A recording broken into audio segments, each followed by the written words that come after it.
Guys, welcome back to my channel Kavya creative thoughts. నా పేరు కావ్య. ఇంకో కొత్త జర్దోసి డిజైన్తో మళ్ళీ మేము ముందుకు వచ్చేసాను. జర్దోసి వర్క్ అంటే చాలామందికి టఫ్ ఉంటుంది. సో మన వీడియోలో అలా కాదు కదా, ఎంత బ్రైడల్ హెవీ డిజైన్ అయినా సింపుల్గా చెప్పడమే మన ఛానల్ స్టైల్ అనమాట. సో వీడియో చూసే ముందు మన ఛానల్ కొత్తగా చూసిన వాళ్ళైతే మన ఛానల్ సబ్స్క్రైబ్ చేసుకోండి, లైక్ చేయండి, షేర్ చేయండి, కామెంట్ చేయండి. అండ్ మగ్గం వర్క్ నేర్చుకోవాలని ఇంట్రెస్ట్ ఉంటే మన ఛానల్ని ఖచ్చితంగా ఫాలో అవ్వండి. సో ఇప్పుడైతే వీడియో చూసేయండి. జర్దోసి వర్క్ అంటే చాలామంది ఆ స్ప్రింగ్ జర్దోసి చాలా సెన్సిటివ్గా ఉంటుంది, మన నీడిల్కి రాదు అని చెప్పి చాలా హార్డ్ వర్క్ అని చెప్పి అనుకుంటారు. సో దీంట్లో నేను దగ్గర నుంచి వీడియో చూపిస్తాను, ఒకసారి చూడండి. సో దీంట్లో ఒక చిన్న టెక్నిక్ చెప్తాను, మీకు ఈజీగా ఉంటుంది. సో ఏంటి అంటే నేను దగ్గర నుంచి చూపిస్తున్నాను, చూడండి, బాగా గమనించండి. మన లీఫ్ అయినా ఫ్లవర్ అయినా ఏ డిజైన్కి మనం జర్దోసి కుట్టాలి అని సెలెక్ట్ చేసుకున్న డిజైన్లో ఫర్ సపోజ్ ఈ లీవ్ కుడుతున్నాను కదా నేను, ఈ లీవే అనుకోండి. ఈ లీఫ్కి సైజు చూసుకొని కరెక్ట్ సైజులో అన్ని జర్దోసి స్ప్రింగ్స్ అనేది కరెక్ట్ సైజులో కట్ చేసుకొని పెట్టుకుంటే మన వర్క్ అనేది చాలా ఈజీ అవుతుంది. దీంట్లో పెద్ద కష్టపడాల్సిన పని ఏమీ లేదు. అయ్యో నాకు రావట్లేదు కదా అని బాగా ఆలోచించకండి, రావట్లేదు కదా అని లైట్ తీసుకోకండి. కరెక్ట్ సైజులో మనం ఈ జర్దోసి కట్ చేసామంటే మనకు ఏ వర్క్ అయినా కానీ సింపుల్ అయిపోతుంది. ఫర్ సపోజ్ టైలర్ దగ్గర మన బ్లౌజ్ కటింగ్లోనే వాళ్ళకు బ్లౌజ్ సెట్టింగ్ అనేది ఉంటుంది కదా, అదే విధంగా మన జర్దోసి వర్క్ కూడా సేమ్ అదే విధంగా సైజు కరెక్ట్గా తీసుకొని కట్ చేసామంటే మన వర్క్ అనేది మనకు ఈజీగా ఉంటుంది. ఈ సైజ్ చూసుకొని కంపల్సరీ ఒకసారి ట్రై చేయండి. ముందే ఈ సైజ్ చూసుకొని కరెక్ట్గా కట్ చేసుకోండి. మీకు కష్టం అనిపిస్తే ఒక్కొక్కటి కట్ చేసుకోండి, లేదు కొంచెం అలవాటే అనుకున్న వాళ్ళు ఒక 2-3 జర్దోసిని పట్టుకొని ఒకేసారి కట్ చేసుకోండి.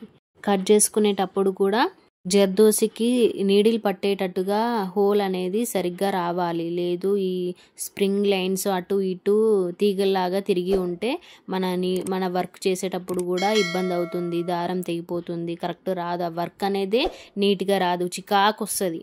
సో అది చూసుకోండి. కటింగ్ ఎలా చేయాలి అనేది చూసుకోండి, ప్రాక్టీస్ చేయండి. రాకుంటే ఒక 2-3 సార్లు ప్రాక్టీస్ చేయండి. ఏదైనా కానీ ప్రాక్టీస్ చేయండి, మనకు పర్ఫెక్ట్గా రాదు కదా. ఒక 2-3 సార్లు ప్రాక్టీస్ చేస్తూ కట్ చేయడం ప్రాక్టీస్ చేయండి. మనం కట్ చేసే కత్తెర కూడా షార్ప్గా కరెక్ట్గా ఉండాలి. సో ఈ ఫ్లవర్ డిజైన్ అనేది లీవ్స్ ఇలా జర్దోసితో ఫిల్ చేసుకొని నెక్స్ట్ ఈ మధ్యలో ఫ్లవర్ అంతా ఫ్రెంచ్ నట్తో ఫ్లవర్ అంతా మధ్యలో నింపిస్తున్నాను. ఈ వర్క్ కూడా చాలా ఇబ్బంది అనుకుంటారు చాలామంది. ఈ ఫ్రెంచ్ నట్కి వేసే ఈ ముడి కుట్ట అనేది ఏ ఇబ్బంది లేకుండా ప్రాక్టీస్ చేసి మన చేతికి గ్రిప్ వచ్చింది అనుకోండి, చాలా ఈజీ, టక్క వేసుకుంటూ వెళ్ళిపోతారు.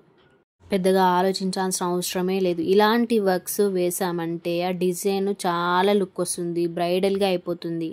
చూడ్డానికి కూడా అరే ఈ డిజైన్ బాగుంది అనేటట్టుగా ఉంటుంది. దాని తర్వాత పైన ఇలా ఫ్లవర్ లాగా కనిపించడానికి లవంగం నాటు వేసాను, ఒకసారి చెమ్కీతో ఫిల్ చేశాను, ఒకసారి చూడండి. ఈ లవంగం నాటు కూడా చాలా మందికి కరెక్ట్గా రాదు, చిక్కు పడకుండా వేయాలి, నీట్గా వేయాలి, అన్నీ కరెక్ట్ సైజులో రావాలి. ఫ్లవర్ షేప్ ఏ విధంగా రావాలి ఏంటి అనేది చూసుకుంటూ వేసుకోండి. ఒకటి ఎక్కువ ఒకటి తక్కువ అసలు రాకూడదు. అలా వచ్చిందంటే మనం వేసే ఫ్లవర్ షేప్ అనేది మారిపోతుంది. కావాలంటే ఇగో ఇలా నేను లైన్ పెట్టాను కదా పైన, ఆ విధంగా పెట్టుకోండి. మీకు కరెక్ట్గా తెలియకపోతే ఇలా లైన్ గీసుకొని దాని ప్రకారంగా చెమ్కీతోటి ఫిల్ చేసి లవంగం నాటేసేయండి. ఈవెన్గా కరెక్ట్గా వస్తుంది, సమానంగా వస్తుంది. ఒకటి ఎక్కువ వచ్చింది ఒకటి తక్కువ వచ్చింది అనేది వస్తలేదా అనే టెన్షన్ కూడా ఉండదు. సో ఈ విధంగా లవంగం నాటుతోటి ఫ్లవర్ అనేది ఫినిష్ చేశాను. మధ్యలో ఈ షుగర్ బీడ్స్ ప్లేస్లో థ్రెడ్తో కూడా జరీ థ్రెడ్తో కూడా వర్క్ చేసుకోవచ్చు, కానీ లైన్ వేసుకోవచ్చు, కానీ కొంచెం డల్నెస్గా కనిపిస్తుందని నేను ఇలా ఈ విధంగా షుగర్ బీడ్స్ వేసాను. మీరు కూడా మెటీరియల్ని బట్టి వేసుకోండి.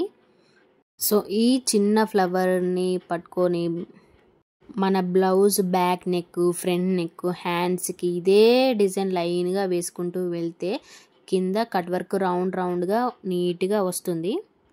సేమ్ నేను థంబ్నెయిల్లో చూపించిన డిజైనే ఇదన్నమాట. దాంట్లో ఉన్న ఫ్లవర్ ఇదే, సింపుల్, వేరే ఏం లేదు. ఇది ఎలా కుడతారో అనే టెన్షన్ పెట్టుకోకండి.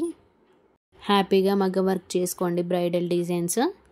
ఇలాంటి మరెన్నో వీడియోస్ మీ ముందుకు ఖచ్చితంగా తీసుకొస్తాను. సో తప్పకుండా మన ఛానల్ని ఫాలో అవ్వండి. అలాగే నేను వీడియోస్లో చూపించే డిజైన్స్ ప్రాక్టీస్ చేయండి. సో ఈ వీడియో నచ్చినట్లయితే లైక్ చేయండి, షేర్ చేయండి, కామెంట్ చేయండి. మన ఛానల్ని ఖచ్చితంగా సబ్స్క్రైబ్ చేసుకోండి. Thanks for watching.